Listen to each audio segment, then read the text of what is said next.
Wifey wants what wifey Dude, gets. that's what I tell her. As baby wants, baby gets. Yes. Yeah. God, story of my life. If it makes you happy. Whatever you want. Baby wants to make me professional. Put that over there. I don't know how I'm sweating. Do I look hot or what? You look like good. If you make would it make you feel comfortable I took my shirt off or Dude, I mean, we could all take our shirts off. It would look the same. We already look like we're in a porno a lot, like really, really bad. It's a great hotel though. Yeah. Sick. We've all lived in worse. Absolutely. You're a little bit which I think we need an update, but you probably gotta work on that. Welcome, lovers and friends. It's me, your boy Missa. Everybody, I'm joined today by my co-host Mar. and we are joined by producer and co-host of the Wild Ride podcast with Steve-O, Skinny Vinny. How you doing, Skinny Vinny? What's up, guys? Thank you for having me on. Thank you. If you guys can't tell, we're not in our normal studio. There's a yellow wall behind me, a black wall behind them. We are all the way in Atlantic City for the show right now. I'm very excited about with Skinny Vinny, Steve-O. Yeah, I'm stoked that you guys made the ride out here. It was quite the trip, but Yeah. it was fucking worth it. I got here last night to make sure I secured the hotel for this, and super excited that we're on vacation with Skinny Vinny, and we're gonna see you guys live tonight with maybe some buttholes, maybe not. Yeah. Oh, there's gonna be some buttholes. There's gonna be some buttholes, wieners. There's gonna be a whole lot of things. Okay. Yeah. Is there a bigger wiener or a smaller wiener? Like, who is the biggest one, smallest one? Oh, I probably have the smallest one out of everybody. Everyone always says that they are the smallest one. I think you guys need more positivity with your pick. I mean, if you were to see my wiener, you'd totally understand. Like, I'm not a grower or a shower. Yeah. You know, I have like below average wiener energy. Is it because your belly's so big that you think it's small? No. Okay. So what it is, it's like my fupa is too big. Yeah. So it's just kind of like goes over it, you know. But I make it work, dude. Like my girl, my lady friend, my lady, rules here. Yeah, my beautiful girlfriend, she doesn't have a problem with it. So And that works. So how's the tour going? You guys just started yesterday, 2 days ago? yeah, so we landed in Brooklyn, maybe 2-3 days ago now, and we had a couple podcasts in Brooklyn. We had David Cross and then Stavros, two very funny people, like legends in my eyes. Yeah. David Cross with the sketch comedy, because that's kind of the world that I have transitioned or trying to transition to. Right. And looked up to him for a long time. And Stavros is just hilarious. Yeah, definitely. So yeah, then we did those two in Brooklyn, and then we went down to Jersey Shore and went to Snooki's house and had Snooki on. What's Snooki like in person? Dude, she's the raddest chick ever. Is she sober now? No, she's Okay. not. She's not sober. But I don't. She's not falling asleep on boardwalks? She's not falling asleep on boardwalks. Like, I wouldn't consider her an alcoholic because she can manage her life, you know, and not lose everything like I do. Yeah. But, dude, she's like super rad and really cool, and the interview was great. We had a lot of fun, and I was like really stoked on it. Awesome. But it's just like it's crazy because, like, being in Brooklyn and having to drive 5 hours and do Snooki at 10 in the morning, and then as soon as you wrap up with Snooki, we have to drive 6 hours north to Foxwoods and do the show. And it's just like nonstop go, and it can be a little exhausting. Are you guys all on one tour bus? Yeah. What about the Wild Ride podcast? Is that recorded on the same bus? So when we have the big bus, the big tour bus, we call her Bertha. We record on the bus on the tour bus, but when we're back in LA, we have the van. It's like a Sprinter van, right? And we record in the van, yeah. So what's the setup like that for? So you guys are sleeping there, then you have to wake up and move all your shit out of the way. Yeah, dude. It's literally like, because like obviously when you drive the tour bus, you can't have the extendos out, right? You know, so like we park. We put the extendos out so the living room is a little bit bigger, and we move all of our shit. And it's cool. We have, instead of tripods, we have tripods hanging from the ceiling. Right. So we have those. We have like 5 cameras rolling, and then Steve and the guests on the main booth, and me and Scott on the side. Right. Yeah, but it's like if it was any smaller, it'd be a little difficult. Yeah, I mean, we're in a tight room right now. Is it as tight, or is this? It's about this. Right. Yeah, it's about this size. I mean, the van is even smaller. And you record in the van? Yeah, we record in the van, yeah. That's crazy. The whole reason Steve does the whole van thing is people hate, or okay, Steve hates getting asked to do people's podcast. Okay. You know, because it's like with somebody in his caliber, you know, he's always getting asked. Yeah. You know, so it's like, and then when he started his podcast, he was like, okay, I don't like being asked all the time, so I'm gonna feel like an asshole asking everybody to be on mine. Right. So let me make it as easy as possible. We can come right to your front doorstep.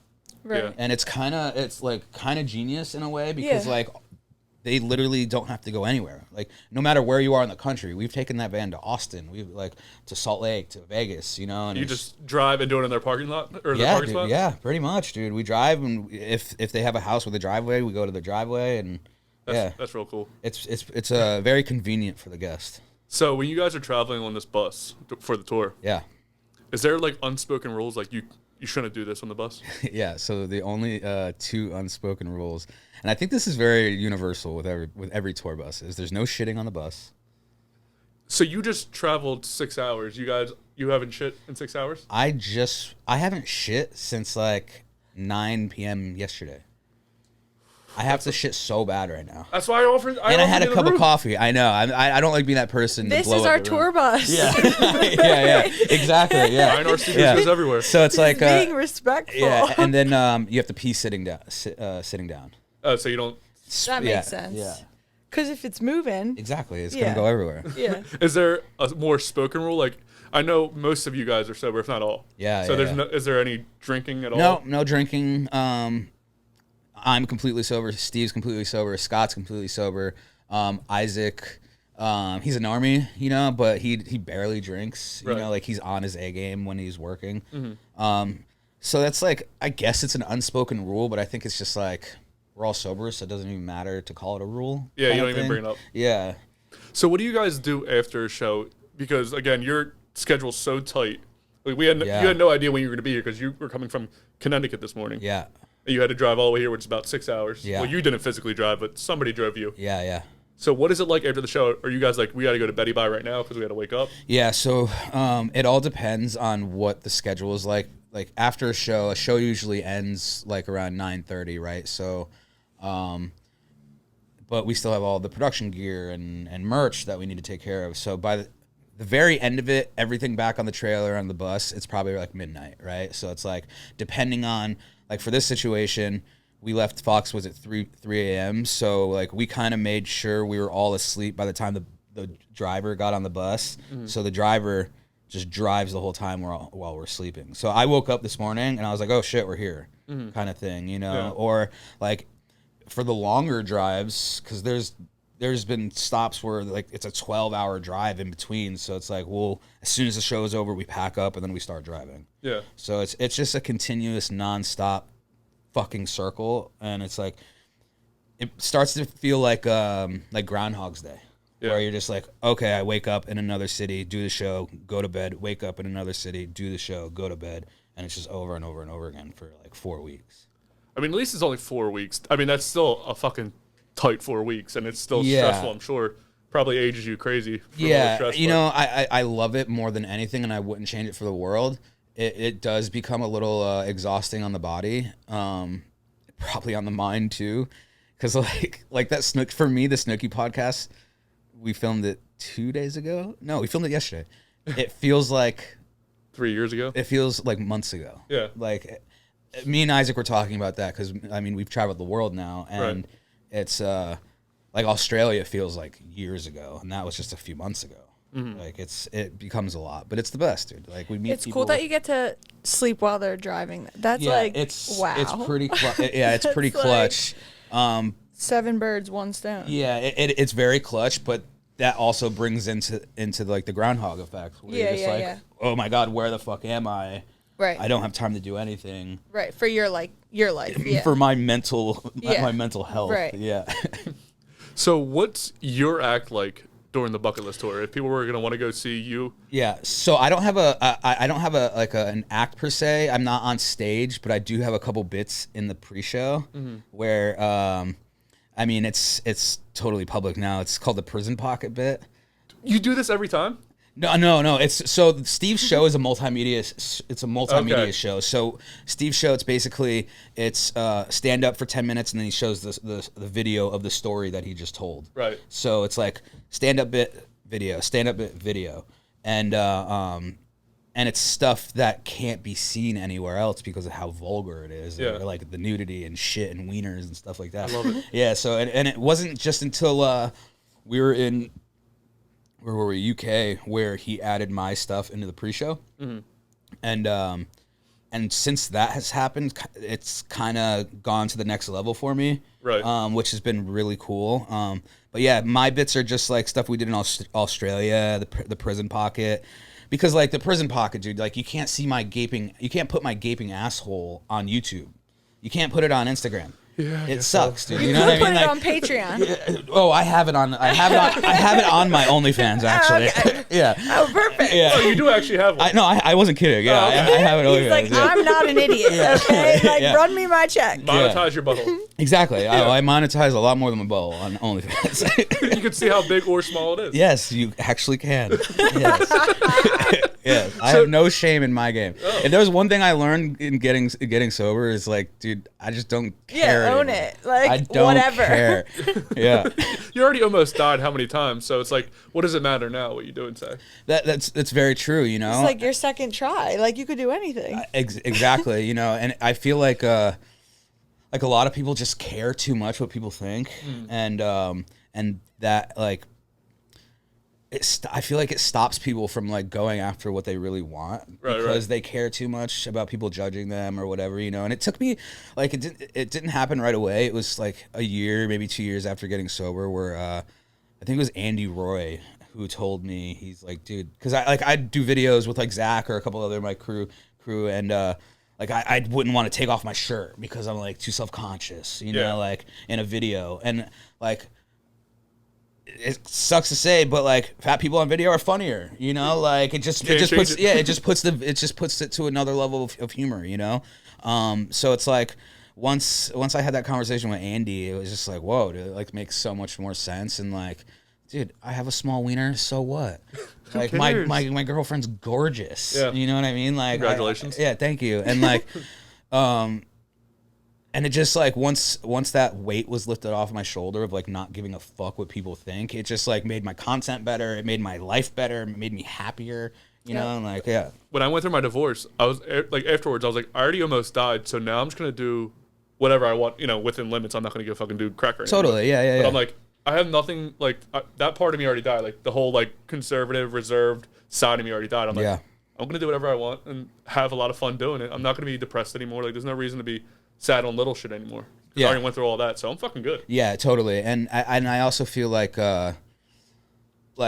with my addiction side of stuff, like I take stuff to the extreme, right? Like when I was getting loaded, like I don't get, like we were saying before, like I don't drink just to like have fun and like have a couple drinks and be social. Like I drink to black out and wake up in a swamp somewhere. Yeah. You know what I mean? Like I like heroin so much, like I like to touch the edge of death.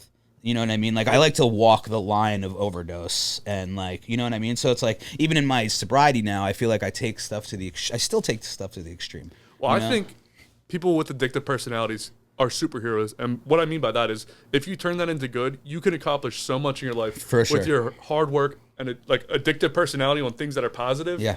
If you just flip that switch from bad to good, you guys are fucking superheroes. You can accomplish so much. And I couldn't agree more, man. It's like, after getting sober and like gaining this little platform that I've built, like I never really wanted or cared to like be the person for people to look up to as far as sobriety goes and all that stuff. And I would get tons of DMs and like, I didn't want that, like what I called it, like a responsibility, you know?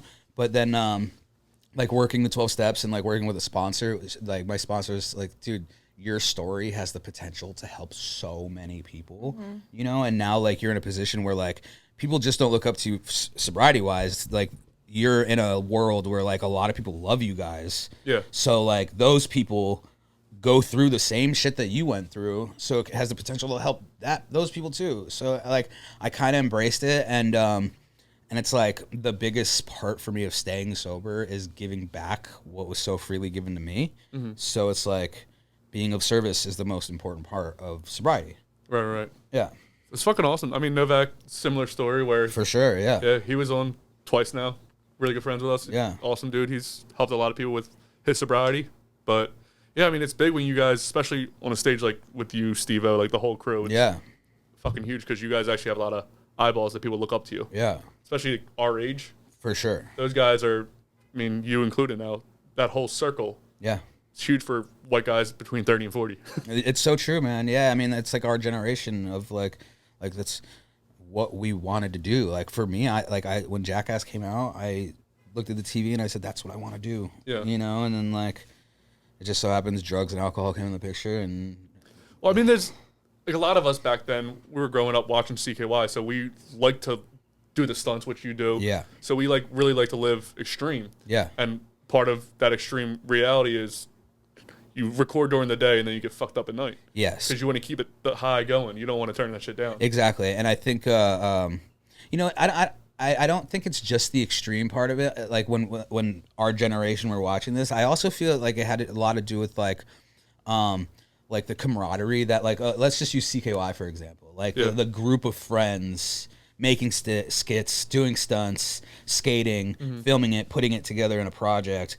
Like for me, it was like, I want that group of friends to do that with, to have that camaraderie. And then like Jackass, I feel like a reason why Jackass was so successful was the camaraderie they were able to build on camera, right? It was like that fun, we're all a bunch of friends doing shit together. That's why everything works. Like if you're a really tight group of people, if you're actually friends in real life, everything on the screen looks better. Yeah, 100%. I mean, even now, Impractical Jokers is one that everyone loves because they have inside jokes that you get to see unfold on camera. Yeah. And Jackass is, I don't know if they're going to continue, but I mean, that group of guys. Hopefully. Yeah.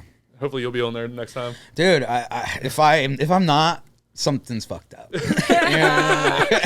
Yeah. Steve, you got to get him on there. Yeah. So how long have you actually been podcasting for? This isn't your first podcast? No. I've been doing the whole podcasting gig I started off producing, maybe 4 or 5 years ago. I was producing Andy Roy's podcast, and it was basically, hey, Vinny, you know how to shoot and edit and produce a podcast? And I didn't even listen to podcasts. I didn't even know what a podcast was. So I was just like, yeah, sure, I know how to do that. Yeah, like at that time, like I was still in a sober living. I didn't know what I wanted to do with my life. I kind of had an idea. Like I was filming for Zach and the Too Stupid crew, so I wanted to stay in the entertainment realm, but like no one knew who the fuck I was. So I wanted to I worked for free for 2 years, dude, filming so many people just to get my name out there. Cause like I grew up filming skateboarding, and I know my shit behind the camera. I know what I'm doing, and I have the eye for it. So it's like I just wanted to prove people in LA that like, okay, I know what I'm doing. Let me prove to you. So like I can get my name out there, and that's kind of what happened. So I taught myself in real time how to produce a podcast with Andy Roy. Did that for like 6 months, and then it was basically like, oh, let's maybe do our own, you know. And then and you guys know the deal with podcasting, dude. It's like the consistency is key. Yeah. Like you have to keep doing it. Like you're not going to see numbers right away. You're probably not going to see numbers for a fucking long time. 3 years in, still in the red, real far in the red. Yeah, you know, so it's like you get it. So it's like there has been so many failed attempts trying to podcast, and I don't want to put blame on anybody, but a lot of people just didn't understand the hard work that came with it, and the consistency behind it. So there's a lot of failed attempts, and then when the way that Wild Ride came about, like I had no intention of being a co-host whatsoever, ever in my life. It was like I posted a picture, like I was helping them produce, like setting the van up every once in a while. Mm-hmm. Like I was friends with Steve, I was friends with Scott, and like they needed somebody to just like help set the cameras up. And I remember taking a selfie in the van, and my caption was, "One day I'll be a guest on here, not just setting up." Yeah. And that was like 2 years ago, maybe. And all I want to do is be a guest. That's it. Like, I want to be a guest too. Yeah. Like the thought of being a co-host was never even in my mind. You know. But you put it out there. Yeah, and so I'm a huge believer in manifestation. But oh Jesus, we got somebody to your right that likes that too. Left on camera. Maura, she talks about that shit all day, dude, every day. It's a real thing. I'll cry. I'll literally start crying. It's a real fucking thing, dude. It's gnarly. I know. And dude, I have stories if you believe in that shit. No. Like, I have gnarly stories. I will. I'm like, just using the I get N-word. so excited because it's just like I know, like, because people just don't even like try or like even joke about things like. People would be like, why would you put that up? Like, you shouldn't be taking pictures. Like, why? Like, shit's not that serious, like what you're saying earlier. Yeah. Like, I don't care. Yeah. Like, I'm just having fun and trying to, like, feel good and have other people around me feel good. And then, like, when you're doing that and you're, like, there helping them, then they're, like, just inclined to help you because that's just what it is. That's just the vibe. Yeah, exactly. I feel like, okay, manifestation is 100% real. I've like dreamt, like literal, not dream, like, oh, I dreamed of doing this, you know, like literal dreams when I'm sleeping of like doing things. And I'm talking about this is in my teenage years. I'm 35 now. Right. I remember those dreams so fucking vividly.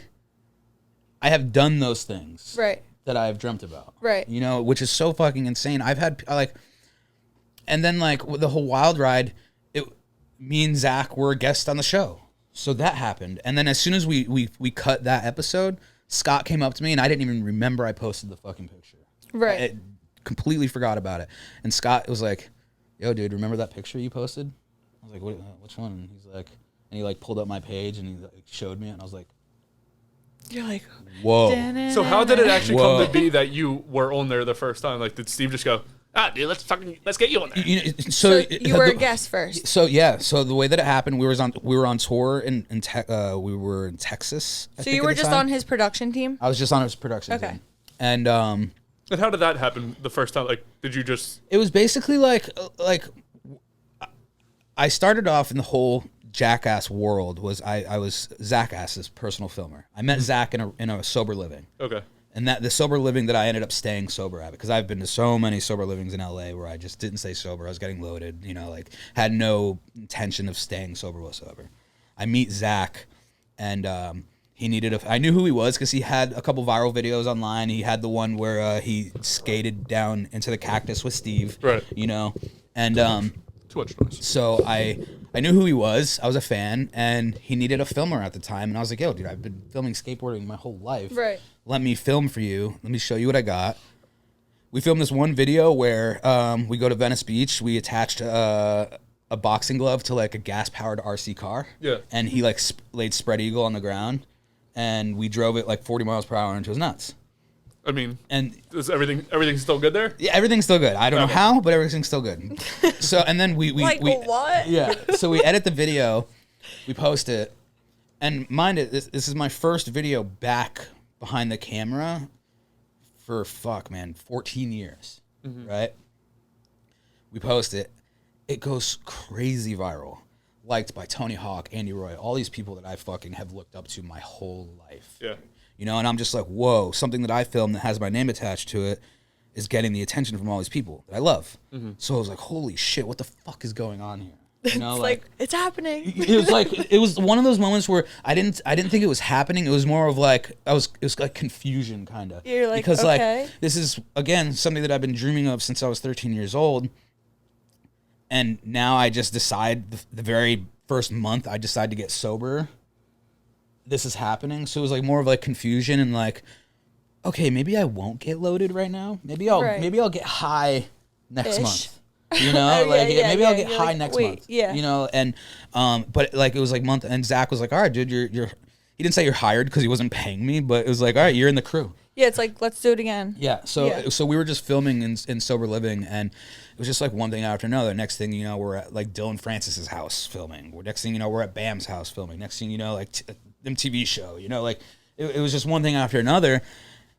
And at that point, like I wasn't getting loaded.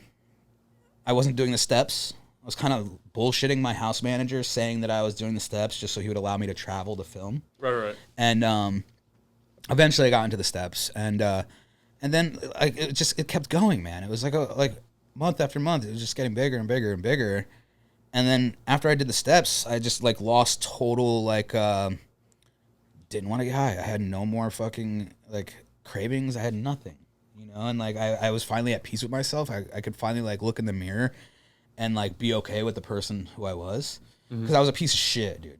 Like I am a total piece of shit when I'm getting loaded. I've done some fucked up things to people. I've hurt a lot of people.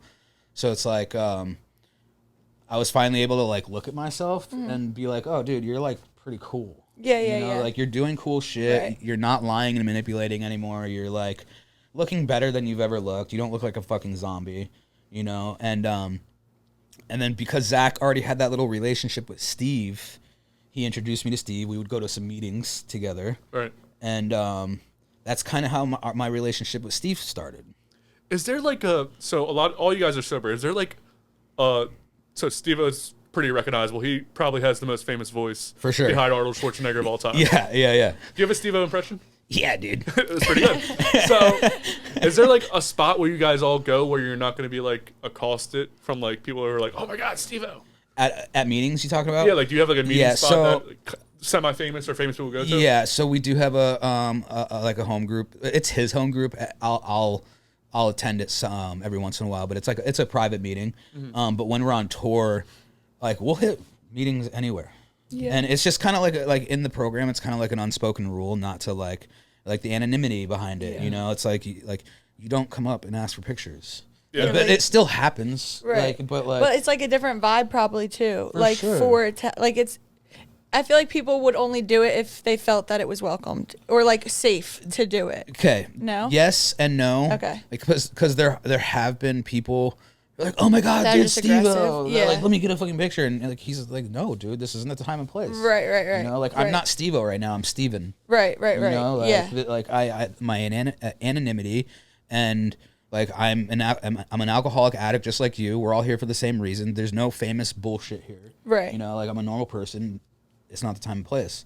So it's like I think most people get that and understand, but every once in a while there'll be some like or I could see like someone, I don't know, I'm just assuming, and I've gone to meetings like I was telling you before, like from my ex I would just go, but like I feel like if someone was like, you know, like I used to grow up watching you and like was telling him like how he specific, like it's like a different energy to it. If it's like a conversation where like, look, dude, I've looked up to you, like you've inspired me to get sober. That's totally cool and totally and like that's a little different than being like, yo, let me get a selfie, dog. Right. Yeah. You know? 1000%. Exactly. Yeah. So I mean, it still happens, but it's like, dude, it's like we're in a position. I've never been in this position before until recently. Where like we're able to travel the world and hit meetings in every country, state. That is sick. It's like it's fucking rad, dude. It's just cool that exists. Yeah. Globally. Yeah, man, globally, and no matter where you are in the world, like you have help. It feels the same, no matter where you are. It's really cool. It's awesome. So, what do you actually do for the podcast besides co-host, like behind the scenes? Like if I'm your girlfriend, right? Yeah. Babe, so what do you do? I know you talk, but like what else do you do there? Like what does a producer do? Oh yeah, you sound like her. I mean, basically, it's like like you know, it's like getting the camera set up, making like media management, lights. I mean, we don't really use lights. We use the stock lights on the van and stuff. But do you edit or? Thank God I don't edit, dude. Thank fucking God. If you guys need a clip guy, I'll travel the world with you and make clips. You see my clips. Yeah, I mean, dude, because I've edited all those podcasts that failed. All my content. I've been editing other people's content, like other YouTubers and stuff, and I hate editing. Like I'm good at it, but I just fucking hate it because it's like so time consuming, and like I could be spending my time like creating more other stuff than like working on other people's stuff. But creating my stuff doesn't always pay the bills. Yeah, you know what I mean? Like most of my stuff doesn't pay the bills. You know, like everything here is a bill for me. Yeah, no, you all are a bill for not you. Yeah. All of you are a bill for me. Yeah, no, it's true, dude. It's very true. And like as far as like Skinny Vinny goes, maybe like I had that one TV show, but that was like nobody gets paid good money on their first TV show. Right. I was making maybe $1,000 a week. And how much time are you devoting to like being in the show? I was strictly talent, so I had no production behind it. Like I wrote a little bit for it, but I mean, we filmed for like nonstop, like 4 days a week for like 2 months. You know, and it's like the show wasn't very like stunt based because it was on actual TV, and like nowadays like, you gotta water shit down. Because everyone wants to try to do what you're doing. Yeah, exactly. So it's like it was more of a prank show than anything. It was me and Zach S. It was our show, and like so we had to kind of like kiss the network's ass a little bit, you know, and because we just wanted to work, we just want to film, you know, like. So we had to do some things that we weren't really like stoked on, but it pays the bills, you know. Yeah. So like most of my bill paying comes from production work. Right.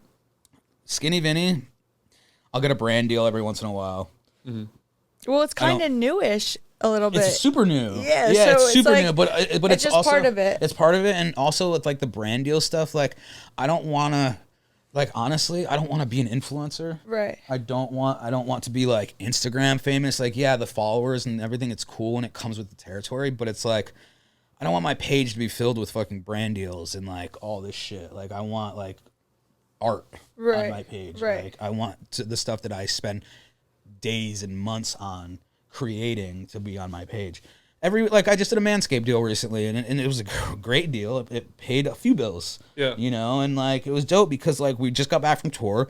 I wasn't making any money anywhere else, and my manager hit up Manscaped, and we got a pretty sick deal from it. So it's like maybe something like that every couple months, but like and if it's something that you actually would use, it's like, I use Manscaped. Like you know, like sure. That's what I would do. I would be like, all right, these are the products I like every day. Yeah.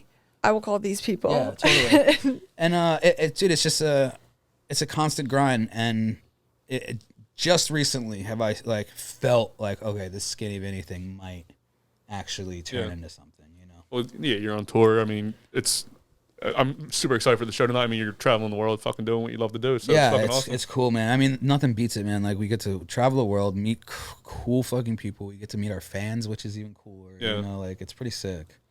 I have a question about the Skinny Vinny thing. Sorry. Yeah. No, go ahead. Okay, so I was given homework before I came, and so I listened to that one episode. I don't know which episode. Do we know what number it was so someone else could listen to it? It was like 4 months ago. It was you guys talking about band for the first 10 minutes, and then after that it was. Were we in I think we were in Australia. Yeah, you were. Yeah. Okay. Yeah. I know which so I don't know what it was called, but those are your context clues if you want to watch it yourself. Yeah. But the 3 batteries that came out of your butthole. Yeah. That you then used to put into a scale. Yeah. So then you guys were talking about how you're on like this little weight loss journey. Mm-hmm. So when did that start? And also, how far into that are you? Okay. God. The weight loss journey hasn't really started. Okay. It's actually gone in reverse. I'm like, are we manifesting with Skinny Vinny or that's true. I know. So the way that Skinny Vinny came about, it was more of like what rhymes with Vinny. That's basically what it was. And then I came up with Skinny and I was like, oh, it's kind of ironic. So it's like a little funny. Right. You know? And I just needed, like, when I started filming with Zach, he's like, dude, you need an Instagram. Right. I didn't have social media. Right. So he's like, you need an Instagram. So I was just like, okay, what rhymes with Vinny, you know? And, but the whole thing in Australia, it was, because when I got sober, I gained a bunch of weight. Like, I was like close to 400 pounds. It is normal. Yeah. But I was already big. Okay. Got sober. Doubled down. Yeah, I got sober and got bigger. So I was like close to 400 pounds. Okay. And then after like a year and a half, I started like really like, okay, I'm seeing myself on camera and I'm just like, ew. Yeah. You know, I'm just like, that's why ew. I got skinny. Yeah. I used to shoot just from the side. You would see my belly. I was like, bro, this has to stop. Yeah, dude. I mean, and there was a point where I was just wearing constant black on camera because I was looking at that. I was on your Instagram. I was going to bring him a shirt. I'm like, I don't have anything for his style. Yeah, and dude, it hasn't just until I started dating my girlfriend where I started wearing colors because she's like, you look so good in white. Like, just wear this shit. And I'm just like, oh, okay. What baby wants, baby gets. You know? And you're ambiguously raised, so like you could wear whatever you want. Yeah. And he doesn't give a fuck anymore. He already told us. Yeah. I mean, if you're only listening, go to the video. You just see, skinny videos. No, but he like picked his outfit though. That's what I'm saying. I'm like, you don't have to care about what you're wearing. You just have to pick it. You can pick it to not care. For sure. And you can wear 7 designs, 16 colors. I don't give a fuck. But like, pick something. Yeah. And so the whole like, I ended up losing like 120 pounds. I did like keto for about a year and I lost 120 pounds. But then touring started. And touring is like the hardest thing. Yeah, it's relentless. It's so hard to like, I'll have a salad on tour. Like, no, dude, I don't have that luxury to be like, let's find a spot where they have healthy food. No, that's not the fucking case. It's like, okay, we got Taco Bell. We have fucking Taco Bell, or we have this fucking, like last night I just ate like shit. It was so bad. Who's the one going to get the food? Because obviously it was so good. Obviously Steve-O can't go out and just walk up to Taco Bell because no. I mean sometimes he comes with us, you know, but a lot of those times like for example, dude, I think we were in North Carolina and like we go out to dinner and all of the staff came to our table asking for a photo while we're eating. So weird. While we're eating. Right. He got fed up, left, paid the bill, left. He's like, all right, dudes, I'm going to the hotel. He goes to the hotel. He lays in his bed. The fucking front desk calls him. Hey, man, can we come up and take a photo with you? Jesus. So he got so pissed. He calls Isaac and I, and it was like this king suite. Like this really sick suite. And he calls Isaac and I. He's like, yeah, dude, you could have this fucking suite. I'm going to sleep on the bus.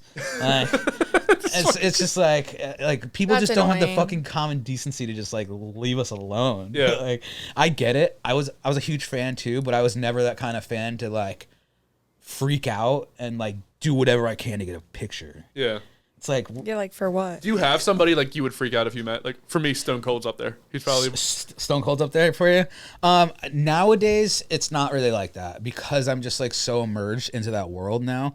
But when I was a kid, dude, like, Bam. Yeah. Bam was that person for me. And then you met him. Rap and for now me. I'm friends with him. That's what I'm saying. You know, it's crazy. Like, dude, I have like, what? like I probably shouldn't even say this, but I have like, when I was a teenager, I have some of the same tattoos he has. Yeah, you're like, that's my idol. Dude, like it's kind of gnarly. Like he has the same tattoo in the same spot. Like I got this when I was 16. Like, Because you saw it on him? because I saw it on him. Yeah, I mean, Rab for I've never us. told him that, and I mean, You're like, please don't listen to that episode. so it's like, yeah. So I mean, like that's who it was. He was like a god to me, and it wasn't just because of the Jackass, because I love skateboarding. Yeah, you know, he like, was. It was and everything. those guys, CKY guys, really were like. That's sick. Yeah, That's our childhood. Yeah. So meeting them guys is a huge deal for me and you. Maura has no idea who they are. I don't even know who Maura would care about. I mean, I worked in LA too. Like I was in the same. It just is. That's how. Yeah, that's It's just how like it is. cool. I mean, and like, sometimes people are really dope people, and Yeah. it's like sick because Yeah. it's like y'all don't. You see this person and get excited, and you don't even know, and like they are that, and for sure. some. Yeah, you know what for I sure. mean? And I just feel like in LA, it's like everywhere you look, somebody Yeah. with clout. Is around, is yeah. around, It's you just know? around. It's just like, but it's like a constant battle of like who's gonna get more clout this week. You know, like Yeah. it's crazy. So we talked about the prison pocket a little bit. Yeah. So what exactly is that for people that are listening? Okay, so the prison pocket is my gaping asshole. It's what they call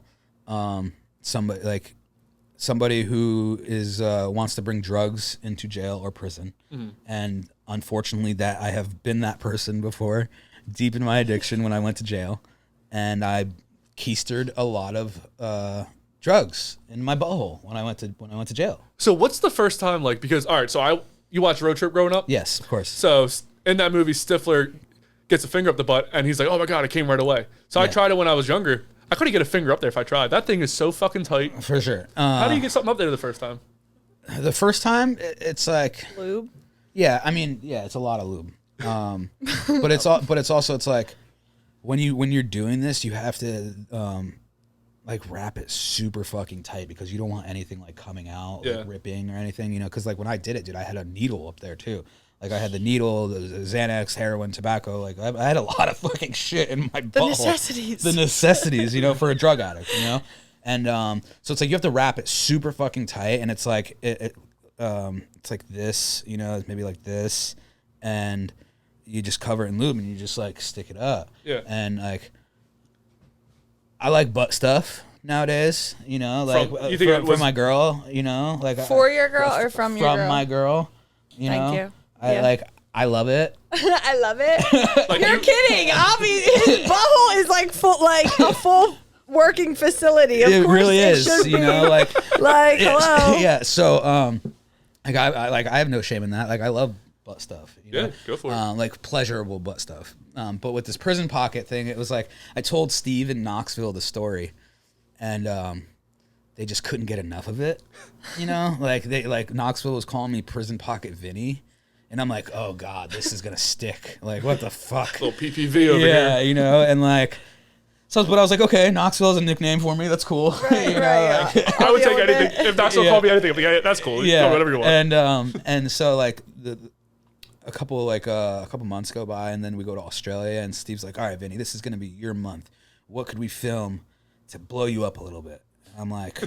Got a big asshole, guys. Yeah, well, I didn't even come up with the idea. Like, I'm trying to think of, like, something gnarly, like, where the possibility where I might get really hurt, you know? Because that's kind of where my brain goes sometimes. Like, whenever I first try to think of ideas, it's more of, like, what's big and extravagant and, like, might cost a lot of money or, you know, or I might get super hurt. And Steve's way is more of a creative. Yeah, he already did the hurt stuff. Yeah, like we don't have to fucking sit here and keep hurting our bodies. Right. You know, like, it's also easier to like understand, like the level that he has been a performer or like entertainer, he has seen so many like different possibilities of a blow up or of income or of those things. And so for when you're not used to seeing all of those options, it's like the quick like tangible things that you can do, you know, like I can physically show you how crazy this is. It's like, whereas they have like, they can sell like ideas better. Yeah. But also the other reason why my brain kind of like, because when we first started out, it was more like the backyard stunts, you know, where it didn't cost a lot of money. Like we either have like tacks, rat traps, some fire stuff, you know, or light tubes, backyard stunts, you know, and with the Jackass guys and Steve, like Steve has a budget of infinity, right? You know, so yeah, like if he likes it enough, he's gonna get it. If the idea is good enough, like he doesn't mind spending a shit ton of money to make it look good and like be creative with it. But now, like I feel like how I kind of got noticed, like I was saying, like the backyard stunts, we kind of made our name for ourselves, and now we're at that next level where, like, look, Zach was in the new Jackass movie. Right. Like I'm with the crew now. So it's like we kind of have to step our game up a little bit and like kind of think outside the box. But even like no matter what stunt you do, going back to CKY, Kiki's the thing that Rab's most famous for. Yeah. I mean, he ran and shit his pants. These aren't things that are going to hurt you. It's just genuinely hilarious to see. Absolutely. And when Steve, like we were having like a little creative meeting and like we're talking about maybe something doing with my beard, you know, because I've had this beard since high school. Like I don't even remember what my chin looks like. I've had it for so long. Don't get, well, I mean, if it's for money, get rid of it. But grow it back out. I mean, I can't pull off the beard. So it's like, we're kind of thinking of ways to like rip my beard off or something, or like a prank or something, you know. That would be so painful. And I was like, I'm like, fuck, like I can't say no. Like I can't, whatever they pitch, I can't say no. Yeah. You know, and so like when they were talking about the beard, I was just like, oh, I was like dying inside. You know, like just like so bummed, like thinking that this was gonna happen. And then like he's like, why don't we just recreate your prison pocket? And I'm thinking, I'm like, huh, like I can't put drugs on my butt anymore. Like I'm a sober guy. You know, like I can't just put that kind of shit up my butt. And he's like, nah, dude, we'll just like go to the store and like just put random shit up there. And I'm like, ah, fuck, okay, you know, and then like it way better than losing my beard. Yeah. yeah, totally. So it's like then we go to the store and like we literally had like a shopping list, like $150 worth of shit. We're just like picking stuff off the shelves, you know, like, oh, this looks like it could go up there, you know, this could be funny. Are you just like holding things up like I think I can fit this in my hole, like right like that? Yeah, pretty much, dude. And so we get back to the hotel and it ended up being like a pen, 3 batteries, a couple Skittles, The biggest thing and like the most fucked up thing was the coffee K-cups. If you're making an instant instant coffee. Yeah. And he had batteries in his asshole, and he's talking about the K-Cups before the scariest. Like a Twix or a Snickers would have been smarter. Like, yeah, but see, if it was a Twix or like a Snickers, that could, like, and the whole goal was for these things to be metal, so when we go take the X-ray, you could see it. Yeah, that was the whole goal behind this, and so like that's kind of like how we landed on the batteries. But the thought of like, oh, these things could explode in my butt, that idea never crossed my mind, because like honestly, like, and the thought of like having it up there for 24 hours wasn't a thought either. I thought it was gonna be like, oh, put it up my butthole, go to the emergency room real quick, get the X-ray, and then poop it out all in the same day. So why wait? Why 24 hours? Steve was just like, all right, dude, you're gonna keep this in your butt for 24 hours. Like you're gonna fly in a private jet. You're gonna be in a tour bus with this thing all up in your butt. And like in my head, I'm like, whoa, am I gonna be the first person in the world to like have batteries in my butt on a private jet? It's possible. And I'm like, I think I might be the. So it's like that's my calling world record book. You're like, yes. Yeah. So like that's my thinking process behind all this. It's like whoa. I might be the first person in the world to have something up my butt in a private jet. Does this definitely not the first thing to have something in your butt on a private but like jet. to that extent, though. No, a foreign object, maybe. Yeah, totally.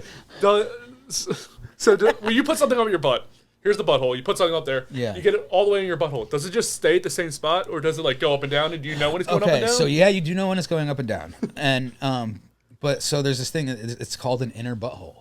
It's like you get Nick told us about this. Yeah. Okay. And it's a thing. Yeah, it's there's like a twofer. Yeah, yeah.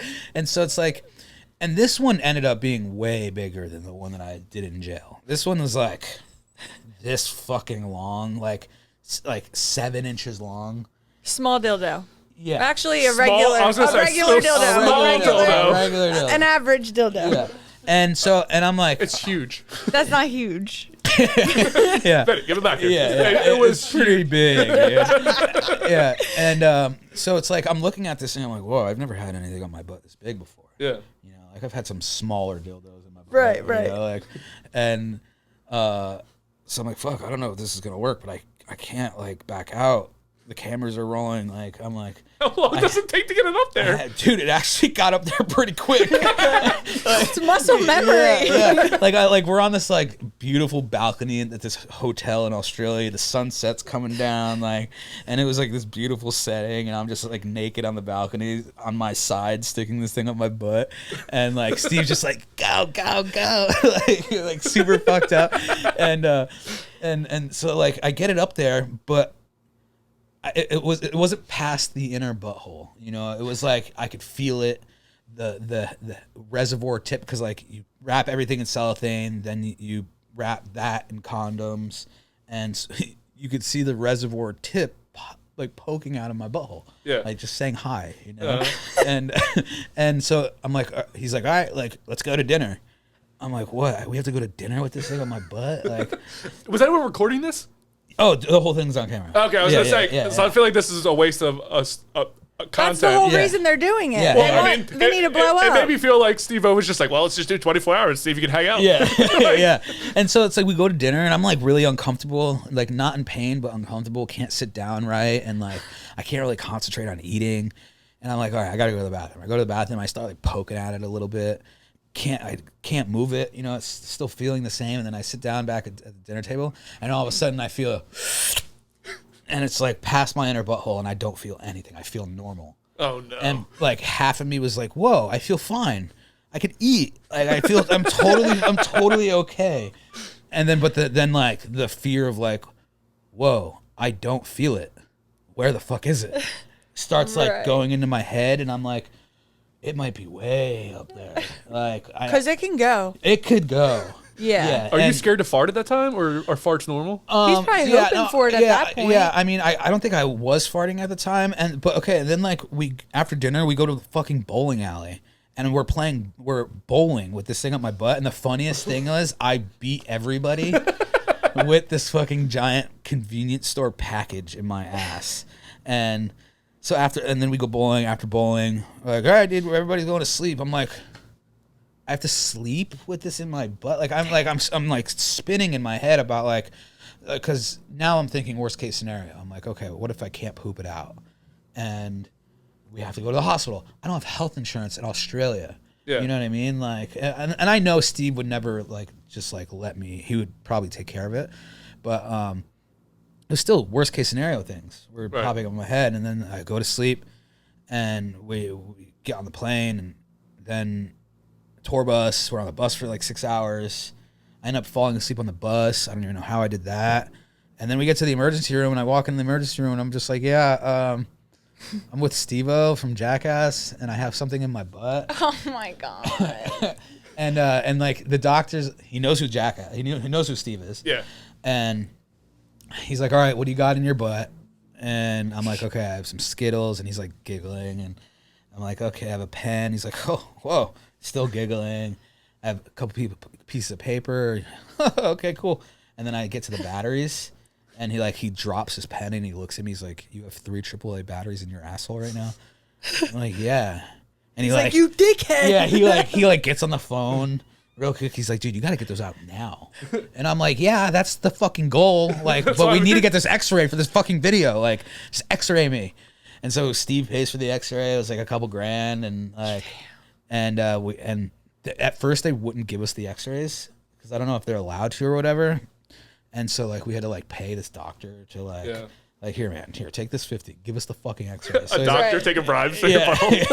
So it's like, it's for the gram, dude. Yeah. And then so like he's like, all right, wait outside, and like we were waiting out there for 3 hours, and we didn't think he was gonna come out, and he finally came out. So I have these like gorgeous, magical, real X-rays like on my wall at home. That's fine. I have an MRI of my dick in my car, but it's on a CD, and who the hell can burn a CD? Yeah, exactly. It's like giving me a VHS. Like, what am I going to do with this? Yeah. Nobody can just take a fucking CD and just print a picture out. Like, I have to go to like somebody. I don't even know where to do it, but I have my dick on a CD. Yeah, and then Steve was just like, all right, it's time to poop that thing out, and so we go to the venue, and I'm like, oh man, I don't know if I'm gonna be able to like poop. Like, this is gnarly. So I sit on the toilet and I'm pushing, and something came out, but I thought it was just poop because I was like, oh, if this is coming out of my butthole, I'm gonna feel it.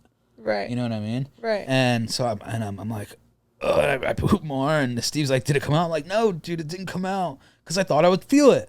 Right. And then he's like, well, just look at the toilet. I'm like, dude, it didn't come out. Right. So I'm freaking out.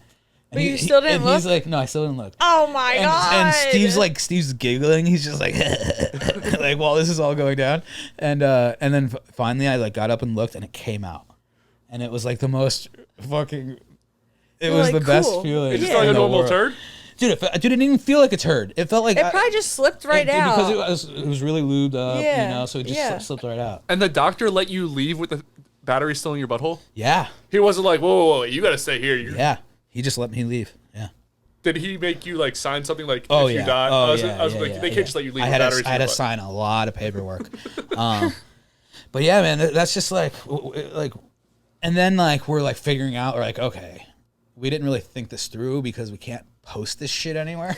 Yeah. You know, like, so like Steve put it on his Instagram, got taken down.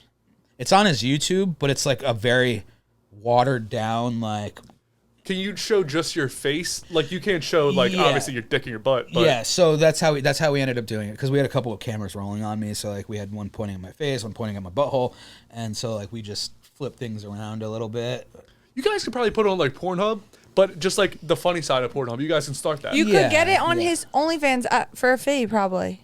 Yeah, you direct message him on OnlyFans if you want to see. I don't want to promote. I don't want to say it because like sometimes. You can get in trouble for saying on his on my forbidden page.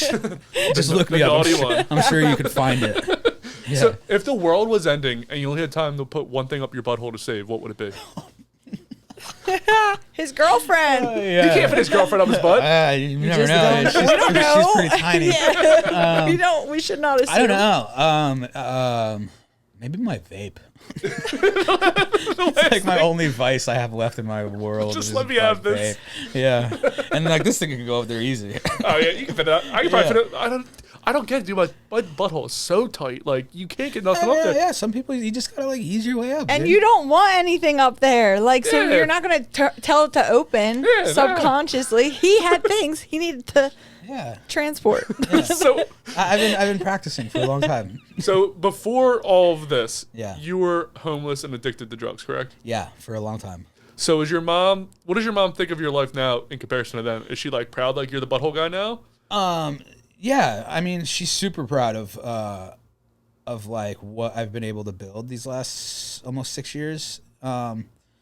Cause I mean, with her, man, I've done a lot of fucked up shit, dude. Like, I mean, us in active addiction, we hurt people who are closest to us, you know, and like she was the closest to me, and like I would just continuously lie and manipulate and steal, and you know, so I've done a lot of fucked up shit, and I've been able to like make amends and pay back nowhere near the amount of shit that I've done, but like I'm continuously paying back.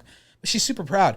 And like, dude, when like I said, when Jackass came out, and I literally pointed at the TV. This is October of 2000 or 2001. But when Jackass came out, I literally pointed at the TV and I told her, I was like, Mom, this is what I want to do. Yeah. And she laughed. You know, she was supportive when I was younger, and she's like, okay, you know. And when I went home like 2 years ago, and that memory popped up, and I laughed. I was like, Mom, do you remember when I pointed at the TV all those years ago?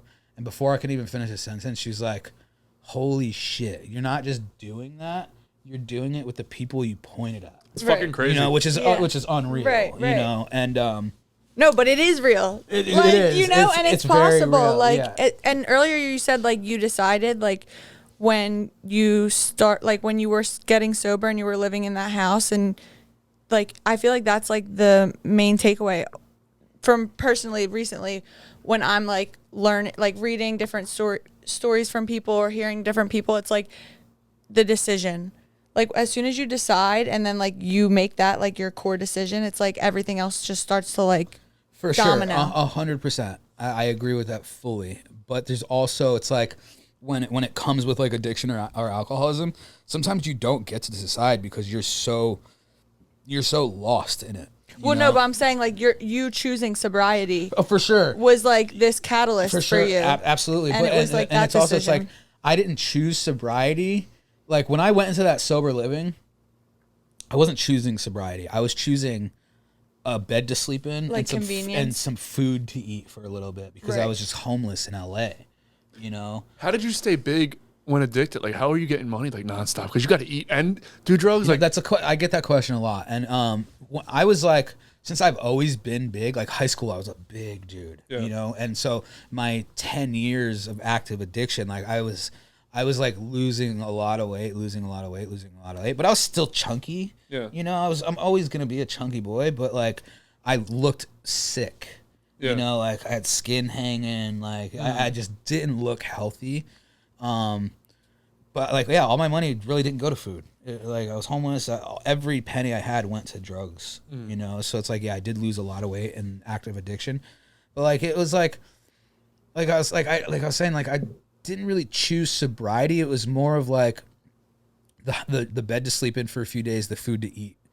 But I met Zach, and I had a heartogram tattooed right here, right? Before I got it covered. And he's like, oh, you have a heartogram tattoo? And I'm like, yeah. He's like, all right, me and you are going to be friends. I'm like, okay, sick. Like, I know who you are too. So it's like, whatever. Right. And then it was just like, things were happening that I can't explain. Right. You know, like things that I was like. So you just never touch drugs again? Never. Not even an Advil. So let's get into your relationship. Did the sobriety come first or the relationship? Sobriety came first. Sobriety has to come first. Yeah. If you try to date in early sobriety, it's like you're pretty much done for. Was I fooling around here and there in early sobriety? For sure. Was it the smart thing to do? Probably not. But I definitely learned a lot from some of those past relationships in early sobriety. But like I wasn't really ready. I thought I was ready, but like I still didn't know who I was fully, you know. And I lived in that fucking sober living for 3 years, and like I'm like, oh, I want a relationship. I want somebody to support me, support what I do and all this stuff. And I'm like, like Scott, I remember Scott told me, he's like, bro, you live in a sober living. Like, you think some chick who's like has their shit together is gonna want some fuckboy living in a garage of a sober living? Like, I didn't have a car at a time. Like, I probably had $100 in my bank account. Like, I'm doing all these cool things, but remember, I was telling you, like, none of that shit really pays, dude. Right. Yeah. You know what I mean? We're doing this shit to build our name. Yeah, you were like watering the plant. Yeah, dude. Like, I'm literally like 9 months into sober living, they hired me as a house manager, which means I didn't have to pay rent anymore. So I was like living in a sober living for free, but I had to work there. You know what I mean? So I was still there for a few years, having that like structured environment to help me stay sober in the meantime. But like, dude, I wasn't making any fucking money. Like, maybe I'd make a couple $100 here and there editing for some friend or whatever. But dude, the money didn't really come until last year. So how long have you been doing it until you really saw money? I mean, you've been doing production type stuff since you were a kid. So maybe summer of 2018 is when it like really was like, okay, this is what I want to do. Okay, so 6 years almost. Almost 6 years. I mean, we're at 3 years, so let's hope that comes quicker. But dude, it's like a nonstop fucking grind because I mean, let's face it, we're all attention whores at the end of the day. We're all fighting. Stop it. We're all fighting for camera time. We're all like, we love to entertain people, and we're just, it comes down to the core attention whores. And I don't know if that means like we didn't get enough attention growing up as kids or whatever from past trauma or whatever, but we just love attention. That's what's like the core base of why we do what we do. But it's like we love to entertain. I love the thought of like, if some regular person is having a shit day and they have so many problems in their life and they can't seem to like stop thinking about it, and if they like scroll on whatever platform and they see my 60-second video and it takes them away from their pain or trouble or stress for 60 seconds, my job is complete. Yeah, I love that kind yeah. of thing. You know what I mean? Yeah. And that makes me so happy. Mm-hmm. You know, and that's like, and then if they like really like what I do and they do a little bit of deeper dive and they see like my story and my sobriety and like my past and where I've come from and how I got to where I am, that's like the extra like sprinkle on top, because that, like I was saying before, could potentially help them. Mm-hmm. So it's like a win-win for me. Yeah. I get my attention because I'm an attention whore, and I also help people, which is cool. And then you gotta how long have you and your girl been together now? 4 months. 4 months. Yeah, early. Real early. Okay. That's awesome. Yeah. How did you guys meet? Fire. How did you guys meet? So she started following me on Instagram, and like she was like liking all my pictures, and I looked at her page, and like she's so hot. So I thought, and like you're like, hold up. Yeah, and she had like a link on her bio, you know, that link, and so I was just like, there's no way this chick is real, dude. So I just never followed her back. And then like she was I'll like, show you, hot girl. Yeah, so she was like liking all my stories for a few days too, and like I just never followed her back, and then she unfollowed me. And then like a week later, she followed me back again, and I'm just like, dude, what are you doing? You're just like some scam. You know what I mean? Like, you're trying to get my money. Leave me alone. And she was very consistent of liking all my stuff. And then finally, after maybe 3 weeks, I DM'd her and I was like, yo, what's up? And she's like, the first thing she said was, it's about fucking time. Yeah, like finally. And I'm like, what do you mean shit. it's about time? She's like, I've been waiting for you to DM me. I was like, why can't you just DM me? She goes, no, I don't do that. Oh, girls. And I'm just like, go on bubble. Okay, I respect that. And then basically, like, she's... So you just threw rocks and yeah. called my phone from a block number. Yeah. Not actually, but like it's exactly. like, hello? Yeah. Hello? Just poking and me just being oblivious and like can't take signs and hints. But yeah, then like she's from Canada and we just like started talking every day for a while. Like we've known each other 6 months. 7 months or something like that.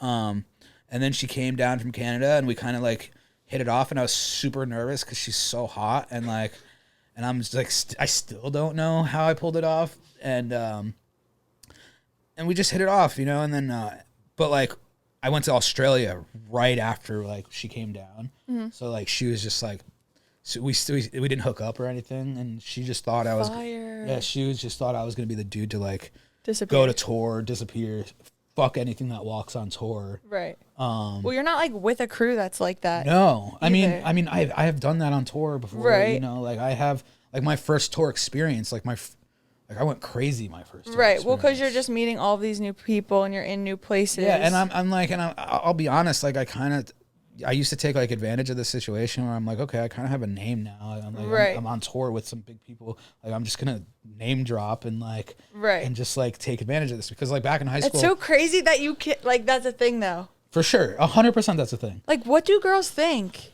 I mean, they know, they get it. It's dude. for the story. Dude, Everything's for the story, dude. Like, I hooked up with it's a like, production member of Steve-O's tour, or is this when you were co-hosting? No, this wasn't when I was co-hosting. I was mainly production, but I still I had the show at the time that was airing at that time. Okay. Like, I still was like in front of the camera a lot, but not to where I'm at now. Right. So it's like I still kind of had a name, but like, I mean, come on, you guys. You guys, I'm like, what about us? No, it's basically like when I was on that tour, it was like, okay, I'm gonna swipe right on anything. I'm gonna cast a big right, like just shoot whatever. Yeah. And then I'm like, fuck it, dude, I'm single. I'm gonna have fun. I'm on tour with Steve-O, and like, I did some fucked up crazy shit with some chicks. Right. And we're in the middle of the country. Like, I'm never gonna see these girls again. You know, like yeah, you're like, you're beat. Yeah. He said, yeah. Kinda. Dude, like the funniest story that I plan on using when I started doing stand up was like, we were in Minnesota, my first tour experience. I'm like, you know what? I want to find a girl to eat my butt. And like, it didn't take that long to find. And like this chick, and like I totally got catfished. And like she comes to my hotel room, and like I open the door, and she has like a build of a football player. And I'm just like, oh man, I'm too far into this. I gotta keep going. So like I get the job done. She eats my butt, and like we hook up more. And then afterwards, she's getting dressed. She goes, oh, my God, I can't believe I just did that. And I'm just like, what, eat my butt? She goes, no, I can't believe I just hooked up with you. Me and my husband are big fans of the podcast. And I'm just like, because I had a podcast with Zach Ass at the time. And I was like, wait. The first thing that came to mind, it wasn't even the husband thing. It was like, oh, you're a fan of our podcast? Sick. So you knew me before you got here? So she knew who I was. Her and her husband were fans. And then she goes, my husband wanted me to say hi. So does her husband? You just got so mad back there. Does her husband know that you guys hooked up? He doesn't care. Yeah, oh for sure. Yeah, he didn't care. They're open. Yeah, open relationship. Yeah. I'm not that kind of person either. Yeah. But like I mean, I don't judge. Like whatever floats your boat. Yeah, like if you guys are both happy, if that's your thing. Cool. I totally respect that. That's a triple win. Yeah. So he got to say hi to one of his idols. His wife got to eat his her idol's butt, and then you got to come. Yeah. But that's weird to be on. Like, so if you're a married couple, normally you guys might have a list. Like, these are the celebrities you can sleep with. No, this is the story that you made up about marriage. This is the thing. No. Where people are like, oh, you're on my list. Like, if I meet Chris Hemsworth, I'm sleeping with him, right? Makes sense. Now he's like, you know what? You could probably, all right, you could do it with Skinny Vinny. Like, he's on your list. It's weird to be on somebody's list, dude. I mean, if I'm on, she was on list, Bumble, bro. Yeah, it was. Her list is infinite. She can do whatever the fuck she wants. Sure. I mean, if I'm on somebody's list, I'm honored. You were. I'm honored. But I was trying to give him some honor, and Maura's like, no. Yeah. I'm just telling fuck everyone. Yeah. You hate open relationships. I'm just telling you, it's more prevalent than you think. It really is. I know you people exist out there and are trying to fuck up our relationships, but it's whatever. Yeah. And yeah, I mean, and so that was that funny. That was the crazy time on tour. But I was pulling that card for a long time. Right. You know what I mean? And but after so long, it becomes like, oh, what am I doing? I'm like 35 years old. Right. I don't want this. Like, I have my own house now. I'm responsible. I'm an adult. You know, I feel you like just want different things though too. And I started wanting different things. And when her and I met, it was like, okay, you're really hot. You're really fucking cool. You're okay with the stuff that I do. She's young, which I was like a little worried about. How old? She'll be 24, and his mouth is like trembling. I did that once before, buddy. Yeah, she'll be 24 in a couple days. Uh-huh. And then but she's a Virgo. Yeah, no, she's a Libra. Oh, she's okay. The tail, right after the Virgo. Got it. I'm a Libra too, and Wait, is that a good thing or a bad thing, Mark? Because Maura hates me for being a Virgo all the time. No, I don't hate you for being a Virgo. That's just because you're a Virgo. The moon was put there. Dude, I hear that all the time. He's very structured. Yeah, I hear that all the time. Yeah. Well, I have a lot of Libras in my life right now. I like am very Libras. structured. That is a thing. Yeah. Well, I was saying about Virgos, about but Virgos, yeah. maybe. What do you assume about him? From what I don't know much about astrology or all that stuff, but from what I've heard, Libras are very balanced. Yeah. And they need the structure. Yeah. It's good. Yeah. And I mean, the structure and all that like has saved my life. Like tremendously. Yeah, like your routine. So we save you guys. We're like your superhero because we give the structure. No, I need structure. You welks. You welks. Yeah, thank you so much. Oh, wow. Yeah. You're the best for your structure. Yeah, and then like she thought I was gonna just go to tour and fuck anything that walks, and that wasn't the case. Like I was super interested in her. At this point, we still hadn't hooked up. I think we kissed once. And, I think that's like good when you can get past a certain point without hooking up because you can only like be a fake person for a certain amount of months. Yeah. If that makes sense. Totally, yeah. And like she saw that I was like really consistent. Like I was calling her every day, texting her every day, and she really appreciated that. And then when I got back to LA, because we were in Australia for about a month, got back to LA and we just hit it off. You know, she came back because she went back to Canada. She came back. We hit it off. We finally slept together, and it just like felt right. Right. And but then like I'm constantly. Then like 3 weeks later, I'm off to the UK. Right. And does she live in Canada? She lives there. She lives in Canada. But we're in the process of like her coming to the States and that whole thing.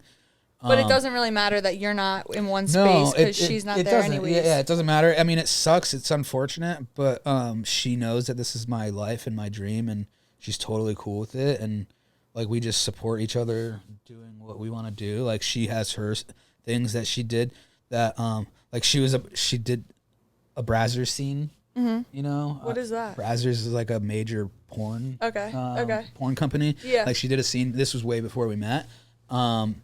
And like when I was in Australia, she was just basically like, "Look, I didn't think I was gonna like you this much, so I want to tell you before you find out." Mm-hmm. And she told me, and I was just like taken back because like I didn't know if I could be with somebody because I'm a very jealous person. Yeah, you know. Okay. I don't know. I definitely have insecurities, but like I just, you know, the thought of seeing somebody who I'm with sleep with another dude just like. You don't like it. It just like eats me. Yeah. You know? Yeah. So I had to like really like she said when I told her my face turned white and like probably, yeah. You know? So I had to like really like think about it and but then you have to go back into that whole mindset of like who gives a fuck? Exactly. You know, but like, I also like I talked to Scott and Scott's like me. He was just like, dude, who gives a fuck? Right. But then I talked to somebody like Isaac who has like he's not an alcoholic. He has his mind on very tight. He's very like he's a sick dude. And he's like, oh man, I don't know, dude. Like think about the future. If you have kids with her, what are you have to tell the kids, and then like they might get bullied in school. And I'm just like, whoa, dude. Like I know. Why do people think like that? You just went so far ahead. So wait, does this video still exist on the internet? It hasn't even come out yet. The internet lives forever. I understand what I'm saying. Like, is this going to come out? Which I didn't realize. Yeah, it will come out. And I've accepted it. I'm totally cool with it. I'll probably even watch it. You might have because we just had a Adam 22 on the podcast a couple weeks ago, and his whole thing with Lena, you know, his wife. Like, I mean, it is what it is. It is what it is, and like, who are they today? Like, what are their core values? Like, how do they totally make you feel as a person? Like, and she's the best, dude. She's literally the and fucking she's coolest. young as shit too. Yeah. So how old was she when she made the video? Yeah, this was like last summer, like 2 summers ago. Yeah, like probably like 21, 22 years old. A porn takes that long to turn around? Yeah, it really does. A lot of things do. Wait, how long does your episodes take to turn around? So say you guys we record today, so it'll probably come out in 2 or 3 weeks. So lately, we've been stocking up. We have maybe 7 weeks worth of episodes in the bank. That's fire. But usually, we film because we have so much going on. Usually, we're scrambling to find a guest. We'll do the guest and then drop it like 2 days later. Dude, 7 weeks that's awesome. Yeah, we've been fucking grinding lately because we just released Violent J. We had and that was 2 months ago. You guys had them on. Violent J was maybe about a month ago. Okay. Yeah. And then Sean White released. Like we have. Who do you have? Like, oh my god, I don't know. Can you say who's coming up? Yeah, I can say it. So we did Snooki. We have Mark Norman, Sam Morrill. Sorry, Ash was just telling me that she was watching that Netflix Mark Norman's. He's so good, fucking dude. funny. He's all right, so fucking funny. All right, both those guys. So Sam Morrill, Mark Norman. You said Shaun White. Yeah, Shaun but White's we already already released that. came out. Fuck. It's crazy that you see, can't remember. we do these things, dude, and it's so hard for me to remember because there's so much of it. God, dude, I don't want to give you dead space. Okay, do you have like a dream guest that you guys as a group have talked about trying to get on that's just difficult to get on? Not really, because now we work with a booking agency where they every like couple days they'll send us a list of just like people that could potentially come on, and like a lot of times we're just like nah, like they gotta be at a certain caliber for us, or like Shaun White, for example, right? Like, did we think his episode would crush? No, but we think it's a good look to have him on. There's great content. I mean, even if people not everybody tunes in, there's still great content to have. For sure. And it's like, look, Shaun White is a fucking Olympic gold medalist. Right. You know, like, and in my eyes, he's a fucking legend, you know? But a lot of people, like, if like you were to walk up to a stranger and say, hey, do you know who Shaun White is? They might not say yes. You know what I mean? Like, Mar didn't know who Rab or Novak were, which is crazy. Yeah, but which there's is like crazy to us. Yeah, there's like different. Like we are in a completely different pocket of the world than she's in. For sure. Like our humor and the way we grew up is different than she did. Yeah. So she's like, Justin, not everyone wants to talk about buttholes. I'm like, some people really want to talk about buttholes. Well, because it depends on like which way you're gonna go. But I think that's the like crossroad that we have been coming to, anyways. Because it can exist both. Also, For sure. Obviously, like with Novak, with you, with Rab, it's like, okay, they do X, Y, and Z. They're wild, but they're also completely changed their lives around. Like, so it just depends on what. Like, that's why I get so frustrated sometimes, because I'm like, don't fucking say anything to me about a clip you've seen from an episode until you go watch the episode. Totally. Because it's like things can be, you're just making up a story based off of 30-second clips or like, you know, and it's like, dude, it's bigger than that. Like, their story is insane. Like, he lived in a porter potty for 2 years, bro. Like, and now he's touring and on private jets. Like, what do we not? Wait, how was the porta potty clean? Did they come and like take the poop out? I see. It was in a spot where not many people used it, and it was a handicap sized porta potty, so it was just Whoa! It was just big enough for me to like make a bed on the ground. Yeah. Because like I mean, you guys know from the East Coast, like the winters are kind of gnarly. You know? So it's like if you don't find shelter, you're kind of fucked. You know. So it's like, and so basically, it's like I was so high and so like I just didn't care at that point in my life. I accepted that this was my life, that I was going to live the rest of my life a lonely heroin addict, and I was going to die a lonely heroin addict. I accepted it. And when you come to that acceptance, to that kind of acceptance, you really just don't give a fuck anymore, right? And I'm not the kind of person to like kill myself, but I am the kind of person to like go out guns blazing, like, okay, I'm like I said, I like touching the line of overdosing, you know? So like, I'm going to keep doing that. And like, when I was living in that porta potty, I was comfortable. Like, I was chilling. I was like, okay. I like, as long as I had my needle, my heroin, and my Obama phone to watch Netflix. Right. Like, I was chilling. Right. You know, I'd sleep in that. I'd wake up the next morning, go to Dunkin' Donuts, charge my phone, and figure out who I could rob or what I could steal to sell stuff to get my next fix. You know, and then like somehow an old friend found my number, called me. He's like, hey, dude, I got sober 6 years ago. I'll fly to LA, but you got to get sober.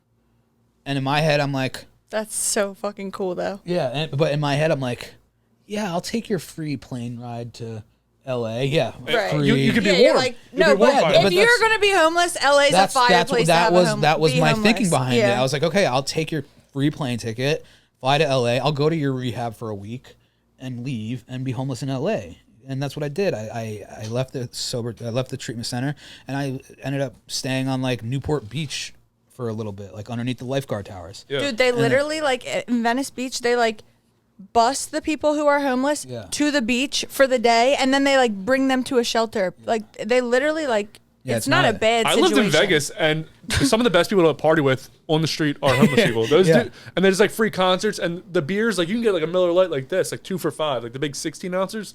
So you're just drinking with these homeless people, they're fucking fun as shit. Yeah. And then when the song "I'm Coming Home" comes on, they all start to cry. I'm coming home.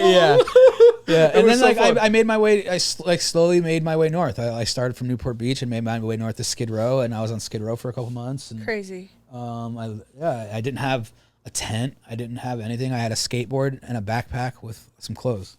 That was it. I didn't have a penny to my fucking name, and I was like cool with it. Right. Because I accepted it. I was like, okay, this is me. I got dealt the shitty cards. Because that's I played the victim. Yeah, exactly. But why me? It's just part of it. Like and that's kind of like how the whole LA thing started. Basically, it's funny that you say like how you were like it's fun to like pretend to be sick. Basically, it's like it's fun getting like the sympathy sometimes. For sure, because like when you're that deep in it, like you're miserable. But, and like...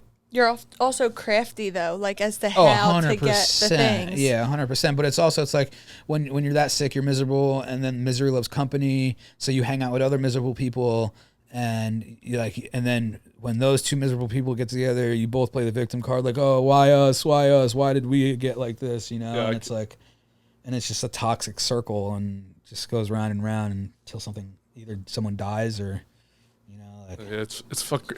How did you find our podcast, by the way? What clip did you see? The Rab podcast. I think on Rab's story. Oh, on his story. Do you remember the clip or no? I'm just curious. Because every time how'd you get him? I think it was the George Carlin when he was talking about the full speed shit. That's a good one. That's a good one. That's one of the most legendary clips ever. The George Carlin bit. Yeah. I don't know if you watched the whole podcast, but he talks about afterwards, after he cleaned up, that was the clip. But after that, he brought a girl home. And he had sex and he shit in the bed. Did you hear that part? I didn't hear that on yours, but I know that story. There's a lot of clips I made, but it's hard to like. I don't want to because there's so much content. Like it's like a 30-minute conversation. I have to cut down to a minute. I'm like, which one's better? Him cleaning up after shitting, or having sex after shitting? But after sex, the sex is better. But it's like it's such a long story that they cut it down to a minute or under. It's like impossible. Yeah, that bit is will forever be one of my favorite bits. I have it on my whiteboard at my house, and it says, and it's underlined and asterisked where it says, call Rab, ask if I could redo it and him be there. Yeah. It's on my whiteboard, and it's something that I really want to do. I feel like he'd be down. I feel like he'd be down too. He's opening up more. Like, I know he went through some shit recently in his personal life, but he's opening up more. Yeah, and but I want it to be the right time. You know what I mean? Like I feel like I've known Rab. Since early sobriety, because he filmed Zach's MTV show. Okay. And so that's how I met him through all that, and then Zach was on his podcast, and everywhere Zach went, I went because I was his filmer. So it's like, and then I just build these relationships with everybody. So do you have like some future projects that are coming up that you're excited about? Yeah, dude. I've been working on something for the last 6 months. I don't know what's gonna happen with it, but I'm working on a television show. It's a sketch comedy show, and I've never said anything publicly about this, and I'm gonna say it today. It's a sketch comedy show intertwined with stunts and pranks, and I'm calling it 8 equals D. So it's gonna be a dick. Yes. Oh, that's perfect. How many equal signs you got going? Just one. They can't you couldn't do more than one, could you? No. And and it's after this I could show you. Your dick. I mean, I could show you that too. But I could show you what I have. I'm like 90% done with it. And I have some great cameos in it. We have a cameo from David Spade. We have a Fire. Yeah, it's the goal is to pitch it. I got the pilot pretty much done. I got the sizzle reel done. I have the pitch Bible done. So the goal was after this tour, I get everybody together. My cast is amazing. And just basically kick down doors until somebody fucking agrees to buy it. That's awesome. Yeah. Dude, Netflix will buy anything. They're always looking for new shit, I feel like. Obviously I'm shooting for the stars. My first one is HBO. Because HBO just seems like a place where this could live. Is there a lot of nudity? Is that why? In the pilot, there's not a lot of nudity. But I want in the concept of the show. There's conceptually, people will be naked. Yeah, naked. There's a lot of drawings of naked guys doing stuff. I mean, basically every transition you see dicks. Yeah, so it's like, yeah, you just see like whether if it's a laser creating a dick or like this crazy trippy thing, But like my goal was, because we've always had to censor our stuff, that's why I came up with 8 = D. It's just an equation. Yeah. You don't have to blur a fucking equation. I mean, why are you mad? Do you have another title that you could do? No. When I thought of this, I was so blown. I mean, it's a great idea. I'm just saying it's hard picture. It's a hard picture, but I think, okay, if You're HBO like, doesn't get your mind out of the gutter. Yeah. It's called 8 = D, bro. You gotta get a co-host with the name D, and then you should. I go by 8. Yeah. And basically, like I would love for it to live on HBO. I'd love for it to live on Netflix. Then down the line, Amazon, Hulu, and that's like me shooting for the stars. But then like I also see it living on like an Adult Swim, like late night Adult Swim, because it's very quick pace, ADD. Nothing really makes sense, but it kind of does. Yeah. And it's sketch comedy mixed with some stunts and stuff, which you haven't really seen before. Right. If you go down the sketch comedy world, you see sketch comedy shows, but it's strictly sketch comedy with some like crazy transitions or whatever, you know? Or when you see prank show, you have the Impractical Jokers, where it's just prank. Mm-hmm. Or like somebody like Tom Green show, where it's like a lot of man on the street stuff, a lot of interview stuff. Mm-hmm. This kind of has like the mixture of everything, which I've never really seen. Right. And somehow I've been able to pull it off and make it look really good. And I don't know if I'm just saying that because it's mine, but when I thought of the name 8 = D, I was like, oh my God, the name's so brilliant. And so I'm like Googling, I'm going down the deepest rabbit hole to see if anybody's ever used the name before, and I couldn't find anything. And I was like, Isn't that crazy when you think of something and you're like, this has to exist? It has to exist. And then you can't find it, and you're like, yeah, because there's been names like every podcast that I tried to start, like I've come up with a name, and I'm like, oh, dude, that's such a sick name, and I'd Google it, and it's already a podcast, right? Because everybody and their fucking grandma has a podcast. Yep. So it's like, so when I thought of the name and I looked it up and couldn't find it, I was like, oh my God, this is meant to be. So I was like, okay, this has to happen. And then I start like thinking of the concept of the show, and everything's just starting to make sense. So this project, it's probably the best thing I've ever done. I'm fucking hyped for you, bro. Yeah, and I would love to show it to you guys after this. It's really sick. Yeah. All right, let's get to the promotion aspect because I want to see your dick. All right, Maura, so promote whatever you want to promote because there's a camera right in front of your face. I'm just promoting Fairy Garden Mindset and INR Studios and the Love and Then What podcast and Skinny Vinny, and that's it. And manifestation, right? Don't forget about that because we almost had Maura cry again. Skinny Vinny, there's 2 cameras in front of your face. You can talk to whatever one you want to and promote whatever you want to promote. Yeah, I mean, I don't really have much to promote. I mean, Wild Ride Podcast, every Thursday, I think we're doing it now. I don't fucking know anymore. So Wild Ride Podcast with Steve-O. This is our last tour. When does this come out? This will probably be out 2-3 weeks. I mean, if you needed to be sped up, we can. No rush. So we'll probably be done with tours, so no promoting that. But it was a lot of fun. So yeah, I mean, we'll be touring again next year with a completely different show. I can't say anything about that yet, but the bits are fucking insane. I think he made the name public. It's called the Gone Too Far Tour. Okay. I did hear about that. Yeah. And we have some bits that he's doing that are just unfucking real. So is he filming content for that currently? So yeah, we filmed a few things, just a couple things, and we'll probably continue filming for the next 6 to 8 months, and then start traveling the world again. That's fucking awesome, dude. Yeah, I love your life. I'm so happy that you got that. Dude, it's a lot of fun. And then other than that, you can go to my website, skinnyvinnytv.com. I have some merch. I have like t-shirts and stickers. I have a shirt design where it's just me in front of a porta potty, full circle moment. I love that. I was like, when I was thinking, it took me so long to do merch because I was like always afraid, like, oh, I'm gonna do merch and nobody's gonna buy it. That's why I've never released. Like, the only way you can get the merch for the show is coming on the show. That's the only way. Yeah. So I'm like, if I put it out there, that's a good idea though. But then it got to a point where it's like, you gotta just try. Yeah. Then you just have merch that's not bought. And like, when I do my stuff, I like it to be top quality. So I ended up spending a lot of money on the merch. I started low. I started with like 200 units. Mm-hmm. That's not low, just so you know. Okay. You're lit. Yeah. So I started with 200 units, and And then like they finally got to the warehouse, and I was like, okay, it's time. So I start promoting a little bit. I don't like being a person on my stories 24/7. Go to my website. Right. But I did an Instagram live, and I did a story, and I think I did a video post like 2 weeks later, and shirts were selling, and I was like, holy shit, like this is a really cool feeling, and like I have signed prints on there. I did a limited run of my prison pocket. I have a print of the X-ray. So I did a limited run. I did 50 units of those, and I think I have 3 left.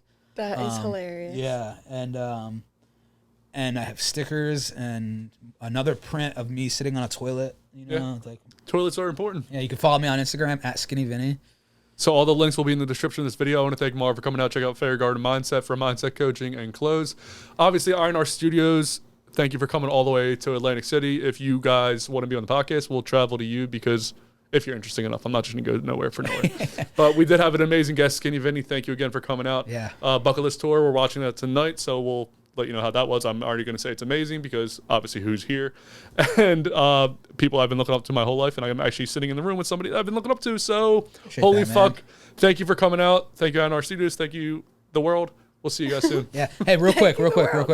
I want to tell you one story about like manifestation and quick, and I think, and I like to tell the story because of how crazy it is. So, before this is like when I was going through all the shit of not being able to get in Australia, right? I go to the gym, and we had a couple podcasts to film that day, and I'm in the gym, I work out, I get to my car, I'm like, fuck, we're gonna be filming all day. Let me eat something real quick. I go to this place in the same parking lot as the gym, get my food, go back to my car. I sit down in my car. This Indian guy walks past the front of my car. He turns his head, makes eye contact with me, and he stops dead in his track. And I'm like, oh, fuck, some guy's going to ask for money or something. Right. And he was like maybe late 40s, you know, dressed as a Indian guy. Okay. You know?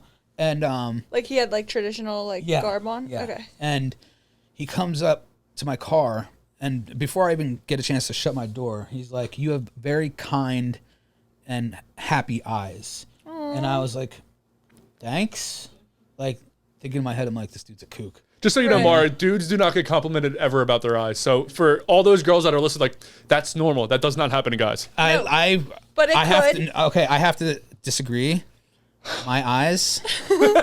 They are. That's the only thing I get complimented on. Nothing else.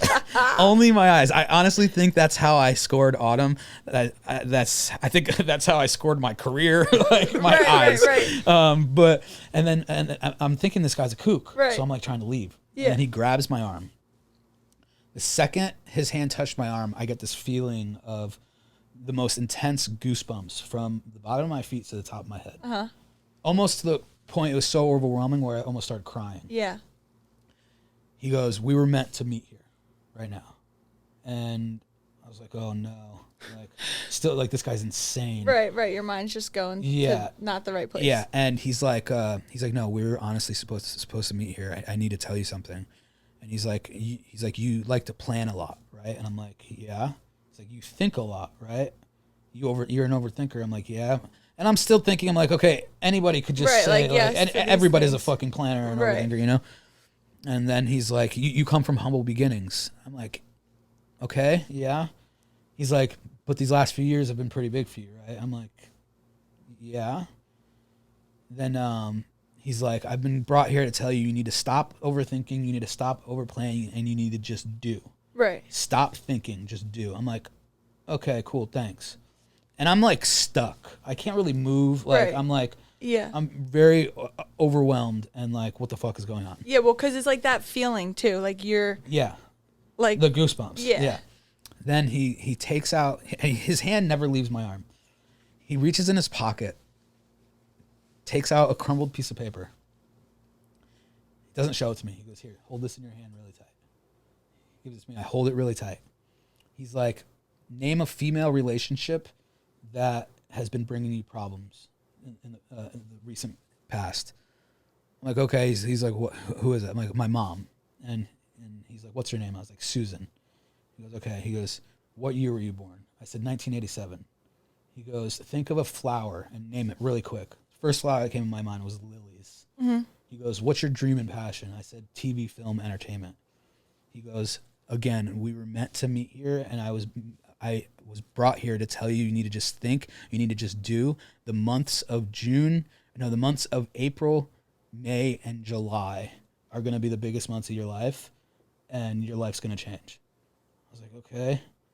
He goes, he goes, tap the piece of paper to your head, open it up and look at it. I go like this, I open it up. It says my mom's name, Susan. It says 1987. It says Lily's, and it says TV, film, and entertainment. I start crying. Of course. Uncontrollably sobbing in my car. And I'm freaking the fuck out. I'm looking everywhere. And the next thing you know, the motherfucker's gone. Gone. Nowhere to be seen. Oh. I start freaking the fuck out. I'm like, I don't know what to do. Was that real? Am I tripping the fuck out? Like, what the fuck? First thing I do, I pick up FaceTime, I call somebody.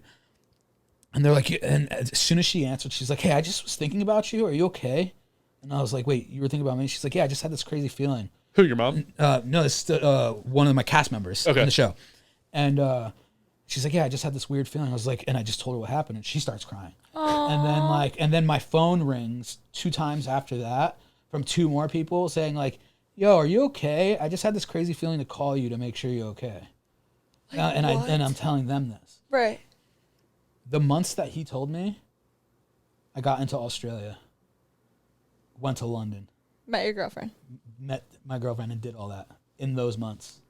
Went to Paris, did all that. Oh, that's a fucking crazy story. Wait till it fucking ended episode. I love it. Yeah, isn't that fucking crazy? Yeah. It's real. So real. There's literally magic everywhere, and everyone's just like chilling, just on autopilot. It's fucking wild, dude. And like, I was never the person to believe, like, I never believed in things happening for a reason. I always thought shit was a coincidence. I didn't believe in love. I didn't believe there were good people on this planet. And like, since getting sober, the way that my perceptions changed and everything, and like things have happened to me that I just have no explanation for. Mm-hmm. I'm 100% believer in manifestation. I believe things happen for a reason. I believe in all that shit. Yeah, like coincidence isn't real. No, coincidences are not real. Yeah, no. No fucking way. Well, I became a bigger fan of you throughout this show, so thank you again for fucking coming all the way. Well, dude, thank you. Well, I came all the way to you, so yeah. This is amazing. I can't wait for the show tonight, and I'm very excited to know you as a person and see you fucking grow as an entertainer. Yeah, I'm stoked you guys are going to the show. It's a good show. Yeah, it's gonna be awesome. Yeah. Let's close it out, Robbie. That is fire. Thank you for coming on the show. Holy shit, that was awesome. That was a great story. Thank you, dude. That's fucking awesome. Dude, because you're open. That's wild. Like, shit like that will just happen if you're just allowed.